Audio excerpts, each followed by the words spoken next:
Video பார்க்கறதுக்கு முன்னாடி மறக்காம நம்ம சேனலை சப்ஸ்கிரைப் பண்ணிக்கணுமா. அப்படியே பக்கத்துல இருக்கிற பெல் பட்டனையும் பிரஸ் பண்ணிக்கணுமா. வணக்கம்மா, இன்னைக்கு நம்ம வீடியோவில் சேமியா சிக்கன் பிரியாணி எப்படி செய்யுதுன்னு பார்க்க போறோம். வாங்க நம்ம வீடியோவில் பார்க்கலாம். கடாய் வச்சுக்கோங்கம்மா. ஒரு ஸ்பூன் நெய் போட்டுக்குங்க. நம்ம வந்து இப்போ சேமியா வந்து வறுக்கிறதுக்கு போகிறோம். நெய்யிலே வறுக்க போகிறோம். தீ வந்து குறைச்சி வச்சுக்கோங்கம்மா. சேமியாவை ஆட் பண்ணிக்கங்க.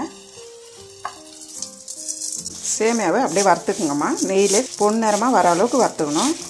பாருங்கம்மா, ஒரு 2 நிமிஷம் ரோஸ்ட் பண்ணால் போதும். இந்த அளவுக்கு பாருங்கள், இந்த மாதிரி கலரில் வரணும். அவ்வளோதான், ஸ்டவ் ஆஃப் பண்ணிடலாம். இப்போ இது எடுத்துடலாமா. நம்ம பாருங்கம்மா, ஒரு பாத்திரம் வச்சுக்கோங்க. 2 ஸ்பூன் நெய் போட்டுக்கலாமா. ஆயில் வந்து திட்டமாக போட்டுங்கம்மா. இது வந்து சேமியா பிரியாணி தான், அதனால் ஆயில் ரொம்ப இருக்கக்கூடாது. ஒரு பிரியாணியால் ஒரு ஸ்டார் பூ, லவங்கம், ஏலக்காய், 2 பட்டை இப்போ ஆட் பண்ணிக்கலாம். 3 பெரிய வெங்காயம் நறுக்கி வச்சுருக்கோம்மா. நீட்டு வகையில் நறுக்கிங்க. வெங்காயம் வந்து நல்லா வதக்கிடலாம். வெங்காயம் ரொம்ப நல்லா வதங்கணுமா சேமியா பிரியாணிக்கு. பாருங்கம்மா, வெங்காயம் நல்லா வதங்கிடுச்சு. 3 பச்சை மிளகா 2 கீறி வச்சுருக்கேன், ஆட் பண்ணிக்கலாம். ஒரு தக்காளி பொடியை கட் பண்ணி வச்சுருக்கேன், ஆட் பண்ணிக்கலாம். இஞ்சி பூண்டு பேஸ்ட்டு 1.5 ஸ்பூன்மா. இப்போ வந்து நல்லா வதக்கிடுங்க. தக்காளிலாம் இருக்கிறதே தெரியக்கூடாது, அந்த அளவுக்கு நல்லா வதக்கி விட்டுருங்க.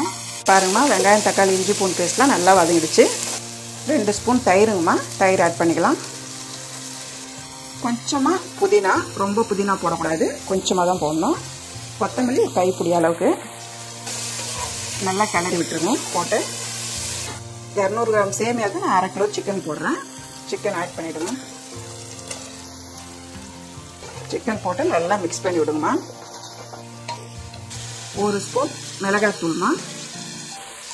கரம் மசாலா 1/2 ஸ்பூன், 1/2 ஸ்பூன் மஞ்சள் தூள்மா. மசாலாலாம் போட்டு நல்லா மிக்ஸ் பண்ணி விடுங்க. காரம் வந்து நல்லா சிக்கனில் நல்லா ஏறிடணும்.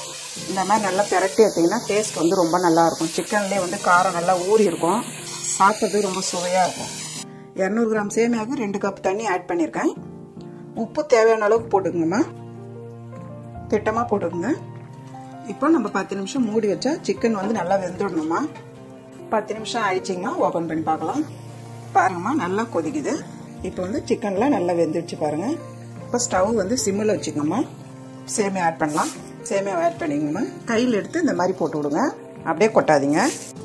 இப்போ கிளறி விடுங்கம்மா. கரண்டியோட அடிபாகத்தை எடுத்துக்கங்க. எடுத்து இப்படி கிளறி விடுங்க. ரொம்ப லைட்டாக கிளறி விடுங்கம்மா. இது வந்து அரிசி மாதிரி கிடையாது, சேமியா இல்லைங்களா, அதனால் வந்து ரொம்ப குழஞ்சிடும். அதனால் லைட்டாக இந்த மாதிரி கிளறி விடுங்க.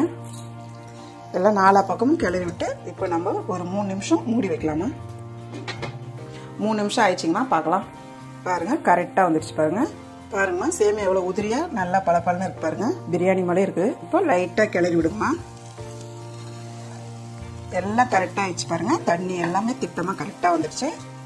வந்து சேமியா பிரியாணிக்கு வந்து தண்ணி ரொம்ப கம்மியாக ஊற்றணுமா.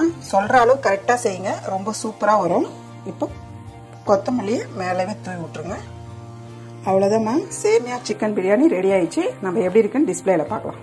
நீங்களும் வீட்டில் செஞ்சு பாருங்கள். இந்த வீடியோ உங்களுக்கு பிடிச்சிருந்தா லைக் பண்ணுங்கள், ஷேர் பண்ணுங்கள். உங்களுக்கு ஏதாவது டவுட் இருந்தால் கமெண்ட் பண்ணுங்கள். அம்மாவோட வீடியோஸை சுட சுட தெரிஞ்சுக்க மறக்காமல் நம்ம சேனலை சப்ஸ்கிரைப் பண்ணிக்கோங்கம்மா.